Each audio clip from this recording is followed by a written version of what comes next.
लाडक्या बहिणींची धाकधूक वाढली आहे। पुण्यामध्ये लाडक्या बहिणींच्या 4 चाकींची आता तपासणी होणार आहे। सोमवारपासून अर्जांची तपासणी होणार आहे। 4 चाकी आढळल्यास योजनेतून नाव वगळलं जाणार आहे। दरम्यान 8 महिन्यांनी पैसे परत केले होते, त्या पाठोपाठ आता 30 महिलांनी पैसे परत करण्याची तयारी दर्शवली। त्यामुळे पुणे जिल्ह्यातील 38 बहिणींनी माघार घेतलेली आहे। सोमवारपासून अर्जांची तपासणी होणार आहे। लाडक्या बहिणींची धाकधूक आता वाढली आहे।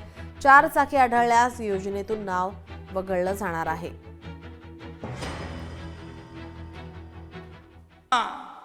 मी तेव्हा म्हणालो, तुमच्या 1,500च्या ओवाळणीमध्ये खोडा घालायला आला कोणी तर त्याला जोडा दाखवा, मी म्हणालो होतो।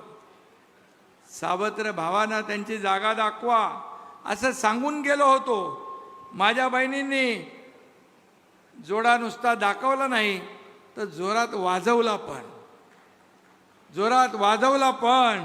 अमिताभ बच्चनचा एक पिक्चरमध्ये एक डायलॉग आहे, एक ही मारा लेकिन सॉलिड मारा। आणि तेच माझ्या बहिणींनी एक ही मारा पण सॉलिड मारा। सावत्र भाऊ, दुष्ट भाऊ यांना सगळ्यांना 4 मुंड्या चित तुम्ही। अफवा आणि अशा पद्धतीचं वक्तव्य कोणीही करू नये। लाडक्या बहिणींच्या संदर्भामध्ये सरकार संवेदनशील आहे।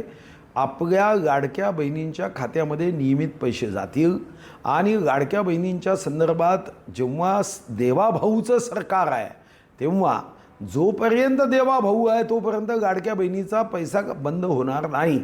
प्रश्न राहिला की लाडक्या बहिणीची योजना जेव्हा माननीय मुख्यमंत्री एकनाथ शिंदेंनी केली तेव्हा ज्या अटी शर्ती होत्या तर अर्ज तपासावेच लागतात की त्या अटी शर्तीच्या अधीन राहून अर्ज केल्या गेलेत का, एवढं तपासणं म्हणजे गैर आहे असं मला वाटत नाही।